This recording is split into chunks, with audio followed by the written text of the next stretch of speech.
Namaskara. Dear students, in the chapter current electricity, till here we are able to discuss with the very important Ohm's law. Then with respect to the resistors, we have studied combination of resistors, and in cells we have learned the combination of cells. Now using these concepts, can we able to have the currents flowing through different components in a circuit? Can you able to calculate the current? Can you able to calculate the potential difference? Yes, if you are having simple circuits, then we can able to estimate the effective resistance in that circuit, and we can, using the Ohm's law, we can calculate the current in different components and in different branches using the series and parallel combinations and using Ohm's law. For simple circuits, no problem, we can use it very easily.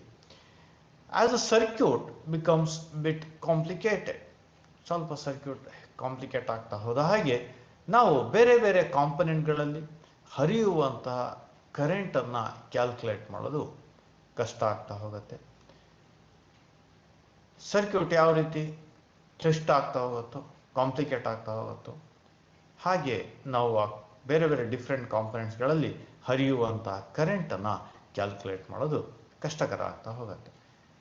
It is difficult to solve the circuit and to find the potential differences or current flowing through the circuits. ಈ ರೀತಿ complicated circuits ಇದ್ರೆ ನಾವು current ಅನ್ನು calculate ಮಾಡೋದು ಸ್ವಲ್ಪ ಕಷ್ಟಕರ.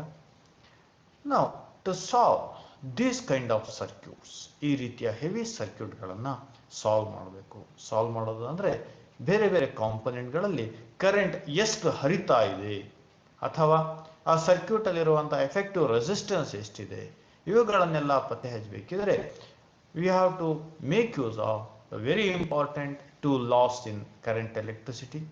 These laws we call them as Kirchhoff's laws or Kirchhoff rules ಅಂತ ಕರಿತೀವಿ. ಕರೆಂಟ್ ಎಲೆಕ್ಟ್ರಿಸಿಟಿಯ ತುಂಬಾ ಪ್ರಮುಖವಾದಂತಹ ಲಾಸ್ಗಳು. ಜಸ್ಟ್ ನಾವು ಓಮ್ಸ್ ಲಾನ ಯಾವ ರೀತಿ ಓದಿದೀವೋ ಅದೇ ರೀತಿಯ ಪ್ರಾಮುಖ್ಯತೆಯನ್ನು ಹೊಂದಿರುವಂಥದ್ದು Kirchhoff laws or Kirchhoff's rules. ಹಾಗಿದ್ರೆ ಕಿರ್ಚಾಫ್ ರೂಲ್ಸ್ ಏನು ಹೇಳುತ್ತೆ ಇಲ್ಲ ಏನು ಹೇಳುತ್ತೆ ಅನ್ನೋದನ್ನು ಅಭ್ಯಾಸ ಮಾಡೋಕ್ಕಿಂತ ಮುಂಚೆ ನಾವಿಲ್ಲಿ ಕೆಲವು ಪದಗಳನ್ನು ಅರ್ಥ ಮಾಡ್ಕೋಬೇಕಾಗಿದೆ. Let's try to understand some of the important words. Imagine if I am having a circuit. ಈ ರೀತಿಯ ಒಂದು ಸರ್ಕ್ಯೂಟ್ ಇದೆ. ಈ ಸರ್ಕ್ಯೂಟಲ್ಲಿ ಎಲ್ಲಿ ಎರಡು ಅಥವಾ ಹೆಚ್ಚಿನ ಕಾಂಪೊನೆಂಟ್ಗಳು ಬಂದು ಸೇರ್ತಾವೋ, ಉದಾಹರಣೆ ಎ, ಬಿ, ಸಿ, ಡಿ, ಈ ಒಂದು ಪಾಯಿಂಟ್ಗಳು ಎಲ್ಲಿ ಎರಡು ಅಥವಾ ಹೆಚ್ಚಿನ ಕಾಂಪೊನೆಂಟ್ಗಳು ಬಂದು ಸೇರ್ತಾವೋ ಆ ಪಾಯಿಂಟ್ಗಳನ್ನು we call them as notes. ಅವುಗಳನ್ನು ನಾವು ನೋಡ್ಸ್ ಅಂತ ಕರಿತೀವಿ. ಎ ನೋಡಲ್ಲಿ ಒಂದು ರೆಸಿಸ್ಟರ್ R1 ಮತ್ತೆ ಸೆಲ್ B1 ಬಂದು ಸೇರ್ತಾ ಇದೆ. ಬಿ ನೋಡಲ್ಲಿ R1, R2 ಮತ್ತೆ R3 ಮೂರು ಕಾಂಪೊನೆಂಟ್ಗಳು ಬಂದು ಸೇರ್ತಾ ಇದೆ. ಸಿ ನೋಡಲ್ಲಿ R3, R4, R5 ಮೂರು ಕಾಂಪೊನೆಂಟ್ಗಳು ಬಂದು ಸೇರ್ತಾ ಇದೆ. Therefore, these A, B, C, D ಇವು ಈ ರೀತಿ ಎರಡು ಅಥವಾ ಹೆಚ್ಚಿನ ಕಾಂಪೊನೆಂಟ್ಗಳು ಬಂದು ಸೇರುವಂತ ಪಾಯಿಂಟ್ ಅನ್ನ we call it as node. Example A, B, C and D. Then if I am having a one component through which the current is flowing, ಒಂದು component ಮೂಲಕ ಕರೆಂಟ್ ಹರಿತಾ ಇದೆ. ಈ ಒಂದೇ ಒಂದು ಭಾಗವನ್ನ, ಸರ್ಕ್ಯೂಟಿನ ಒಂದು ಭಾಗವನ್ನ ನಾವು ಬ್ರಾಂಚ್ ಅಂತ ಕರಿತೀವಿ. AH ಒಂದು ಬ್ರಾಂಚ್ ಆಗಬಹುದು, R1 ಅನ್ನು ಹೊಂದಿರುವಂತ AB ಒಂದು ಬ್ರಾಂಚ್ ಆಗಬಹುದು, ಅದೇ ರೀತಿ BG ಒಂದು ಬ್ರಾಂಚ್ ಆಗತ್ತೆ, CF ಒಂದು ಬ್ರಾಂಚ್, BC ಒಂದು ಬ್ರಾಂಚ್, CD ಒಂದು ಬ್ರಾಂಚ್, DE ಒಂದು ಬ್ರಾಂಚ್ ಆಗತ್ತೆ. ಒಂದು ಕಾಂಪೊನೆಂಟ್ ಎಲ್ಲಿ ಕರೆಂಟ್ ಪ್ರವಾಹ ಆಗ್ತಾ ಇದೆಯೋ ಆ ಒಂದು ಭಾಗವನ್ನ we call it as branch. ಹಾಗೆ ಈ ಬ್ರಾಂಚ್ಗಳಿಂದ ಒಂದು ಕ್ಲೋಸ್ ಆಗಿರುವಂತಹ ಒಂದು ಪ್ರದೇಶವನ್ನ we call it as mesh or loop ಅಂತ ಕರಿತೀವಿ. ಕ್ಲೋಸ್ ಆಗಿರಬೇಕು, ಅದರೊಳಗೆ ಕರೆಂಟ್ ಪ್ರವಾಹ ಆಗ್ತಾ ಇರಬೇಕು. ಈ ರೀತಿಯ ಒಂದು ಕ್ಲೋಸ್ ಆದಂತಹ ಬ್ರಾಂಚ್ಗಳಿಂದ ಕ್ಲೋಸ್ ಆದಂತಹ ಒಂದು ಭಾಗವನ್ನ we call it as loop. For example, ಈ ಒಂದು ಸರ್ಕ್ಯೂಟ್ ಡಯಾಗ್ರಾಮ್ ಅಲ್ಲಿ A, B, G, H, A ಇದು ಒಂದು ಕ್ಲೋಸ್ ಆದಂತಹ ಭಾಗ, ಇದು ಒಂದು ಲೂಪ್ ಅಥವಾ ಮೆಶ್ ಅಂತ ಕರಿತೀವಿ. ಹಾಗೆ B C F G B ಇದು ಒಂದು ಕ್ಲೋಸ್ ಆದಂತಹ ಭಾಗ, ಇದನ್ನ ಲೂಪ್ ಆರ್ ಮೆಶ್ ಅಂತ ಕರಿತೀವಿ. ಹಾಗೆ ಸಿ ಡಿ ಇ ಎಫ್ ಒಂದು ಕ್ಲೋಸ್ ಆದಂತಹ ಭಾಗ, ಇದನ್ನ ನಾವು ಲೂಪ್ ಆರ್ ಮೆಶ್ ಅಂತ ಕರಿತೀವಿ. These are the three important terminologies we have to make use to understand the Kirchhoff laws: node, branch, loop or mesh. Now let's try to understand the first law. Kirchhoff laws ಅಲ್ಲಿ ಎರಡು laws ಗಳಿದೆ, first law and second law. Let's try to know about the Kirchhoff's first law. ಈ Kirchhoff's first law ಅನ್ನ ನಾವು KCL ಅಂತ ಕರಿತೀವಿ, Kirchhoff's current law ಅಥವಾ KCR, Kirchhoff's current rule ಅಂತ ಕರಿತೀವಿ. ಅಥವಾ ಬಹಳಷ್ಟು ಕಡೆ ಇದನ್ನ ಜಂಕ್ಷನ್ ರೂಲ್ ಅಂತಲೂ ಕೂಡ ನಾವು ಬಳಕೆ ಮಾಡ್ತೀವಿ. ಹಾಗೆಯೇ ಫಸ್ಟ್ ಲಾ ಆರ್ KCL ಏನು ಹೇಳುತ್ತೆ ನೋಡೋಣ.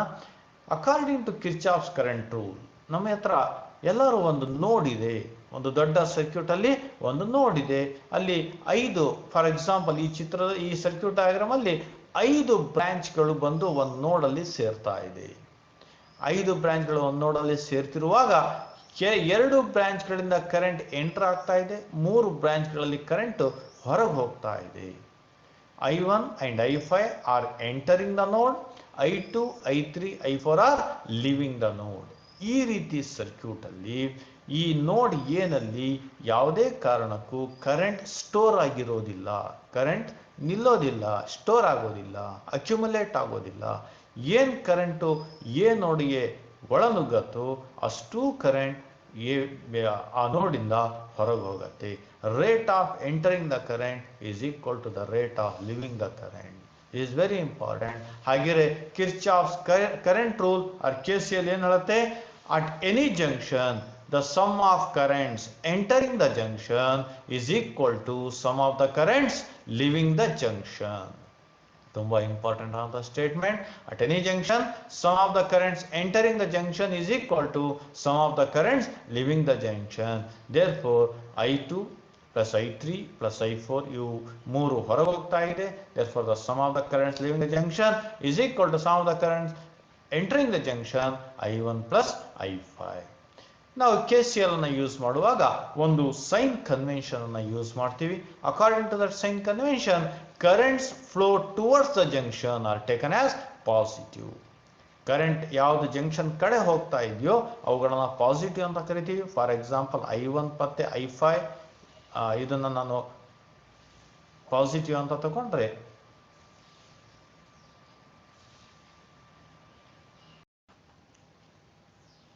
I2, I3, I4 are leaving the junction. Hence these currents are negative.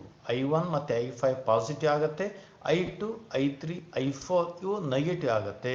Therefore using the sign convention I can write the KCL as I plus I1 entering the junction, minus I2, minus I3, minus I4 they are leaving the junction. Hence we have taken it as negative, moving away from junction, plus I5 entering the junction. Therefore the same KCL can be written as the sum of the algebraic sum of the currents is equal to 0. Therefore sigma I equals 0. Using the same convention we can write the KCL as the net current at the junction is 0. Net current 0 ಆಗಬೇಕಂದ್ರೆ ಎಷ್ಟು current enter ಆಗುತ್ತೋ ಅಷ್ಟು current ಹೊರಗೆ ಹೋಗ್ಬಿಡುತ್ತೆ. ನೋಡಲ್ಲಿ ಯಾವುದೇ current accumulate ಆಗೋದಿಲ್ಲ. Okay, this is also defined as KCL is based on the law of conservation of charge. Law of conservation of charge basis ಮೇಲೆ ನಾವು KCL ಅನ್ನು ಡಿಫೈನ್ ಮಾಡ್ತೀವಿ. Then let's try to know about the KVL, the second law defined by Kirchhoff's second law. ಇದನ್ನ KVL or KVR ಅಂತ ಕರಿತೀವಿ. Kirchhoff's voltage law ಆ Kirchhoff's voltage rule ಅಥವಾ ಇದನ್ನ ಲೂಪ್ ರೂಲ್ ಅಥವಾ ಮೆಶ್ ರೂಲ್ ಅಂತಲೂ ಕೂಡ ಡಿಫೈನ್ ಮಾಡ್ತೀವಿ. ಹಾಗೆ ಸೆಕೆಂಡ್ ಲಾ ಏನು ಹೇಳುತ್ತೆ ನೋಡೋಣ. ಇಮ್ಯಾಜಿನ್ ಒಂದು ಸರ್ಕ್ಯೂಟ್ ಅನ್ನ ಇಮ್ಯಾಜಿನ್ ಮಾಡ್ಕೊಂಡಿನಿ, ಇದರಲ್ಲಿ ಬೇರೆ ಬೇರೆ ಬ್ರಾಂಚಸ್ ಇದೆ, ರೆಸಿಸ್ಟರ್ಸ್ ಇದಾವೆ, ಸೆಲ್ಸ್ ಇದಾವೆ. ಈ ರೀತಿ ಇರುವಂತಹ ಒಂದು ಸರ್ಕ್ಯೂಟ್ ಅನ್ನ ನಾನು ಇಮ್ಯಾಜಿನ್ ಮಾಡ್ಕೊಂಡಿನಿ. ಈ ಸರ್ಕ್ಯೂಟ್ ಅಲ್ಲಿ if I observe R1 ಮೂಲಕ ಒಂದು ಕರೆಂಟ್ ಹರಿತಾ ಇದೆ I1 ಅಂತ. Therefore from Ohm's law we are having potential difference across this resistor R1. ಹಾಗೆ R2 ಮೂಲಕ I2 ಕರೆಂಟ್ ಹರಿತಾ ಇದೆ, R2 ಅಕ್ರಾಸ್ ಕೂಡ ನಮಗೆ ಪೊಟೆನ್ಷಿಯಲ್ ಡಿಫರೆನ್ಸ್ ಇದೆ I2 into R2. Current cell ಮೂಲಕ ಕರೆಂಟ್ ಹರಿತಾ ಇರೋದ್ರಿಂದ there is a potential difference. Internal resistance 0 ಅಂತ ತಗೊಂಡ್ರೆ ಟರ್ಮಿನಲ್ ಪೊಟೆನ್ಷಿಯಲ್ ಡಿಫರೆನ್ಸ್ ಅನ್ನು ನಾವು ಎಪ್ಸಲಾನ್ 1 ಅಂತ ಕರೆಯೋಣ, EMF ಅಂತ ಕರೆಯೋಣ. ದೇರ್ಫೋರ್ ಈ R3 ಅನ್ನು ಮೂಲಕ ಕರೆಂಟ್ ಪಾಸ್ ಆಗ್ತಾ ಇರೋದ್ರಿಂದ there is potential drop across R3, I3 into R3. Cell ಮೂಲಕ ಕರೆಂಟ್ ಹೊರಗೆ ತಗೊಳ್ತಾ ಇರೋದ್ರಿಂದ there is a terminal potential difference epsilon 2 or EMF epsilon 2 ಇದೆ. Therefore if I take any loop, ಒಂದು ಲೂಪ್ ಅನ್ನು ತಗೊಂಡ್ರೆ ಆ ಲೂಪ್ ಅಲ್ಲಿರುವಂತಹ ಟೋಟಲ್ ಪೊಟೆನ್ಷಿಯಲ್ ಡಿಫರೆನ್ಸ್ 0 ಆಗಿರುತ್ತೆ. According to second law, the algebraic sum of changes in potential around any closed loop, ಒಂದು closed loop ಅಲ್ಲಿ ಏನ್ potential difference ಇರುತ್ತೋ involving resistors and cells is in a loop is 0. Therefore the algebraic sum of change in potential around any closed loop involving resistors and cells in a loop is 0. ಅಂದ್ರೆ ಏನು ಅಂತ ಅರ್ಥ ಮಾಡ್ಕೊಳ್ಳೋಣ. For example ಇಲ್ಲಿ cell ಇಂದ ಒಂದು EMF produce ಆಗಿದೆ. This EMF is equal to the potential difference across the resistors. Potential difference across the resistor ಅಂದ್ರೆ ಓಮ್ಸ್ ಲಾ ಪ್ರಕಾರ I into R, ಅದನ್ನ product of current and resistors ಅಂತ ಕರಿತೀವಿ. Therefore the same rule can also be termed as the algebraic sum of the EMFs in a loop of a circuit is equal to the sum of the product of the currents and resistances in it. ಇದು ಏನು ಅನ್ನೋದನ್ನ ಒಂದೊಂದಾಗಿ ಅರ್ಥ ಮಾಡ್ಕೊಳ್ಳೋಣ. According to KVL we can write it as the sum of the algebraic sum of the EMF is equal to the algebraic sum of the current and resistors, the product of current and resistors I into R. Now to have the clear idea of KVL we have to know about the very important sign conventions used in second ಲಾ. ತುಂಬಾ important ಈ sign ಕನ್ವೆನ್ಷನ್ಗಳು, ಇವುಗಳನ್ನ ನೀಟಾಗಿ ಅರ್ಥ ಮಾಡ್ಕೊಳ್ಳೋಣ. ಹಾಗೆ ಈ sign convention ಏನ್ ಹೇಳುತ್ತೆ? ಸೈನ್ ಕನ್ವೆನ್ಷನ್ ಅಂತ ತಗೊಳ್ಳುವಾಗ ನಾವಿಲ್ಲಿ ಟ್ರಾವರ್ಸ್ ಅನ್ನ ಕನ್ಸಿಡರ್ ಮಾಡ್ತೀವಿ.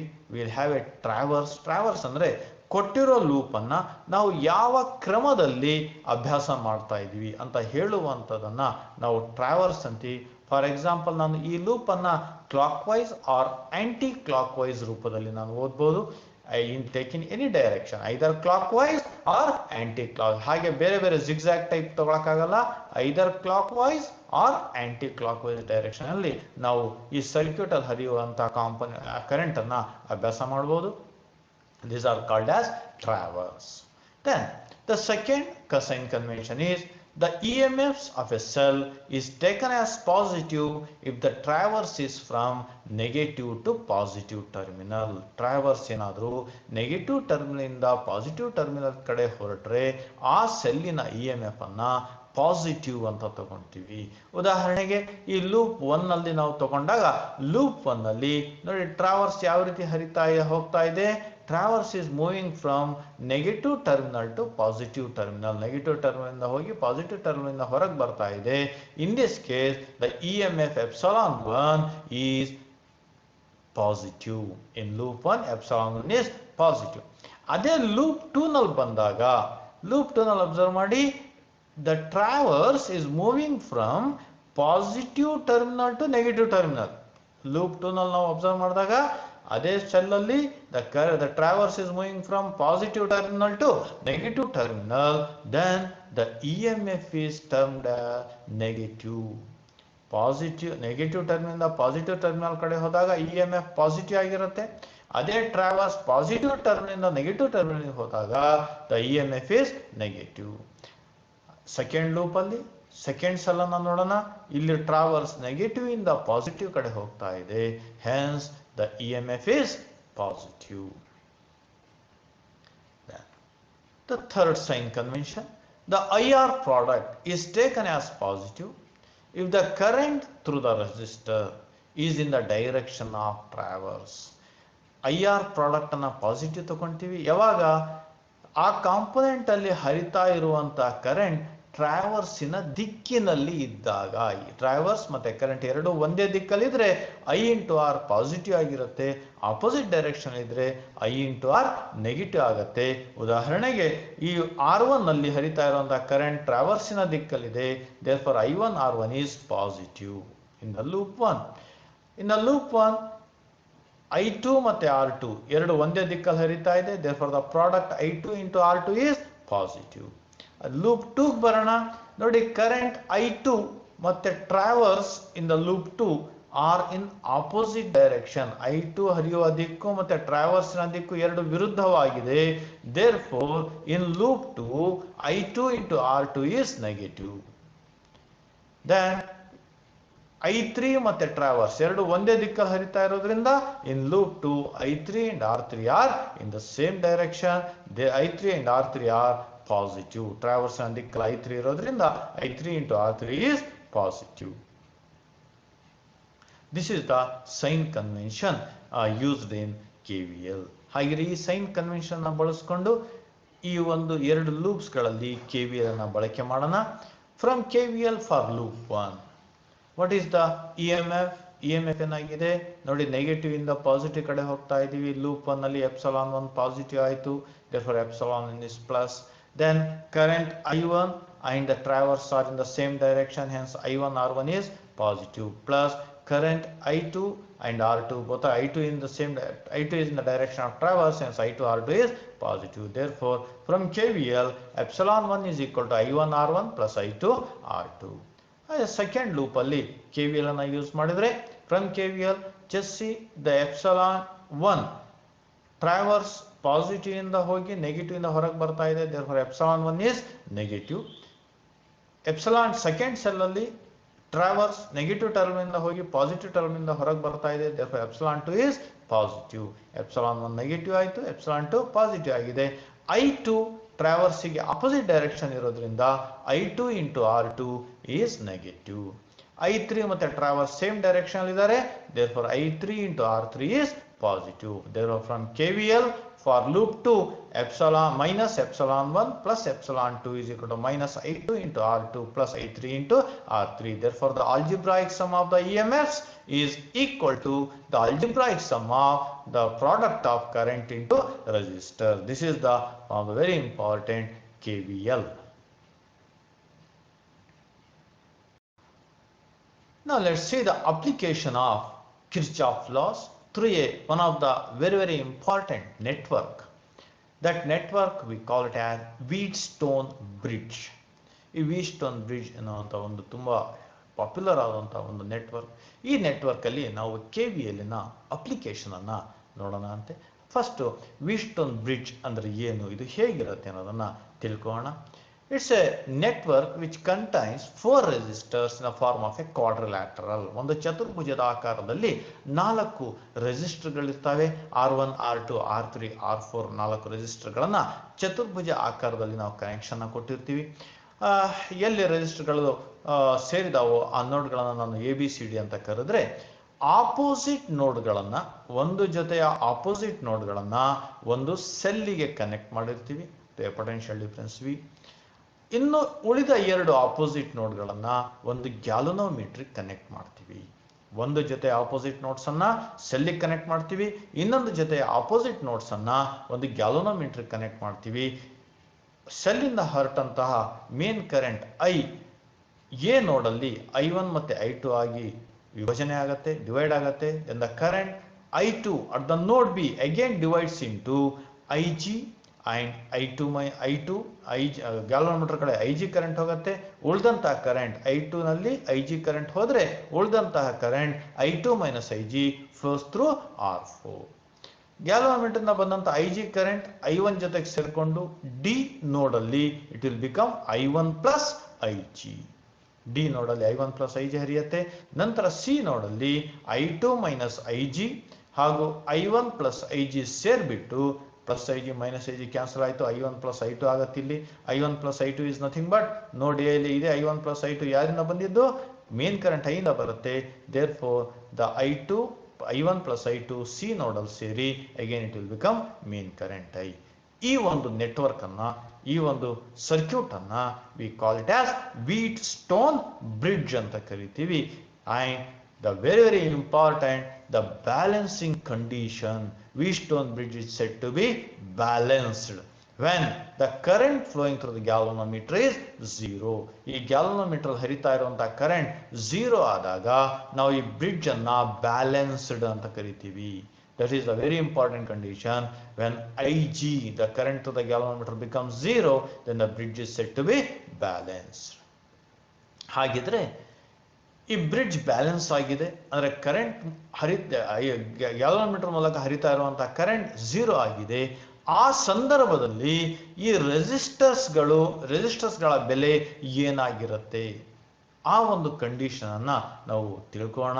It is one of the very important derivation. ಪರೀಕ್ಷೆಗಳಲ್ಲಿ ಬಹಳಷ್ಟು ಬಾರಿ 5 ಅಂಕಗಳಿಗೆ ಬಂದಿರುವಂತಹ ಪ್ರಶ್ನೆ. obtain the balancing condition for Wheatstone bridge using Kirchhoff laws. ಬಹಳಷ್ಟು ಬಾರಿ ಪರೀಕ್ಷೆಗಳಲ್ಲಿ 5 ಮಾರ್ಕ್ಸಿಗೆ ಬಂದಿದೆ. 2 ಮಾರ್ಕ್ಸಿಗೆ ಬರೀ ಕಂಡೀಷನ್ ಅನ್ನ ಬರೀರಿ ಅಂತ ಕೇಳಿದ್ದಾನೆ. 2 ಮಾರ್ಕ್ಸಿಗೆ ಬರೀ ವೀಟ್ಸ್ಟೋನ್ ಬ್ರಿಡ್ಜ್ ಅನ್ನ ಬಿಡಿಸಿ ಅಂತ ಕೇಳಿದ್ದಾನೆ. ಕೆಲವು ಬಾರಿ 2 ಅಂಕಗಳಿಗೆ ವೀಟ್ಸ್ಟೋನ್ ಬ್ರಿಡ್ಜ್ ಅನ್ನ ಬಿಡಿಸಿ ಬ್ಯಾಲೆನ್ಸಿಂಗ್ ಕಂಡೀಷನ್ ಅನ್ನ ಬರೀರಿ ಅನ್ನುವಂಥ ಪ್ರಶ್ನೆ ಕೂಡ ಪರೀಕ್ಷೆಗಳಲ್ಲಿ ಬಂದಿದೆ. therefore it is very important.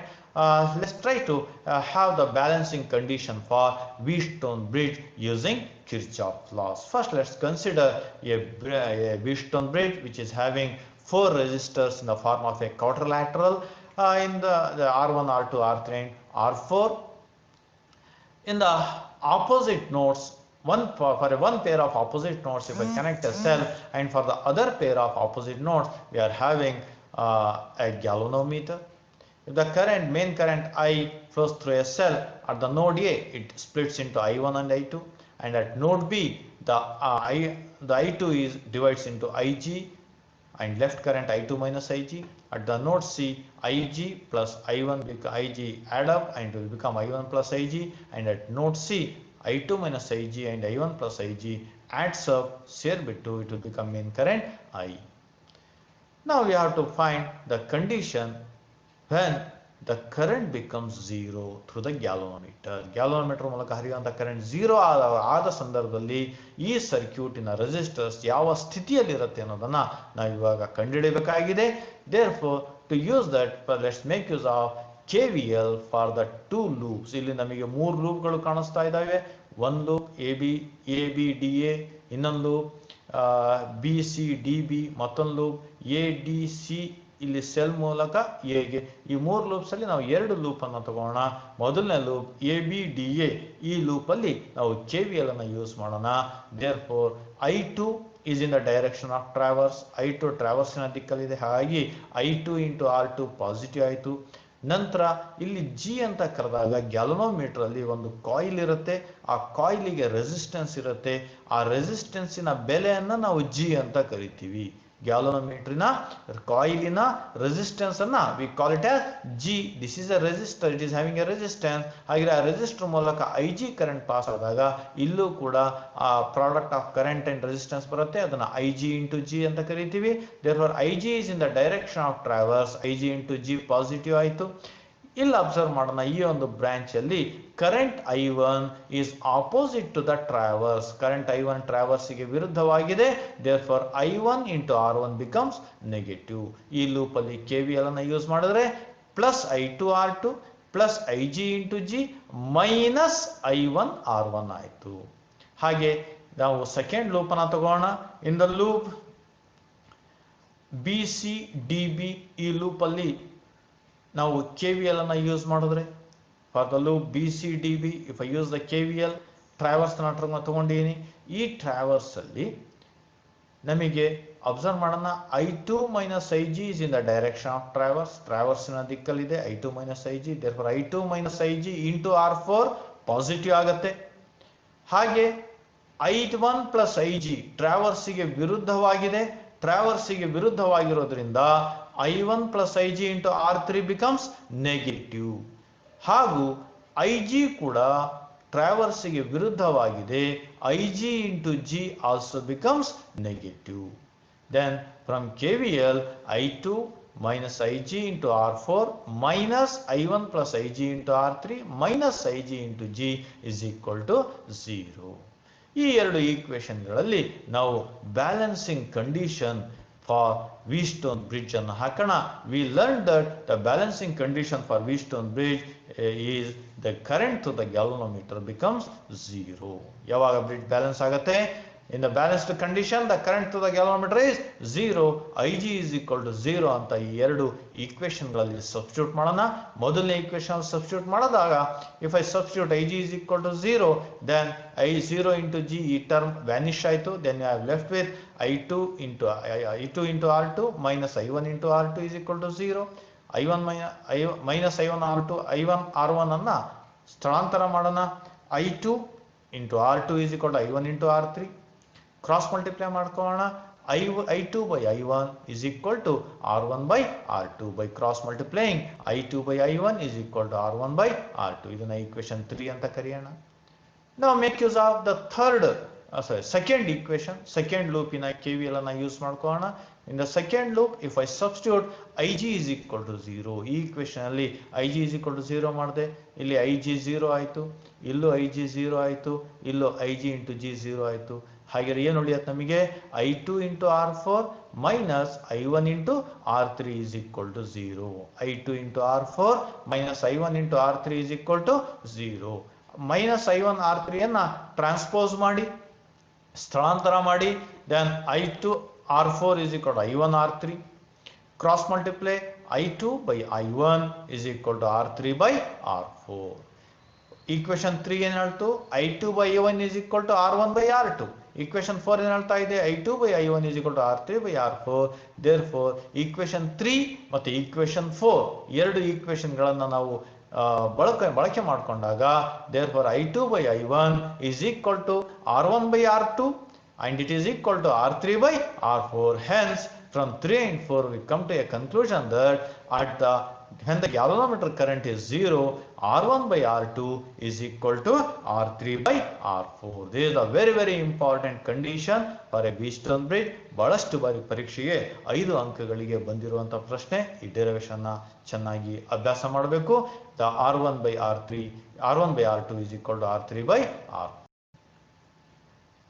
ಹಲವು ಬಾರಿ 2 ಮಾರ್ಕ್ಸಿಗೆ ಬರೇ Wheatstone bridge ಸರ್ಕ್ಯೂಟ್ ಮತ್ತೆ ಬ್ಯಾಲೆನ್ಸಿಂಗ್ ಕಂಡೀಷನ್ ಅನ್ನು ಕೇಳ್ತಾನೆ. ಏನ್ balancing condition? The bridge is set to be balanced ಯಾವಾಗ?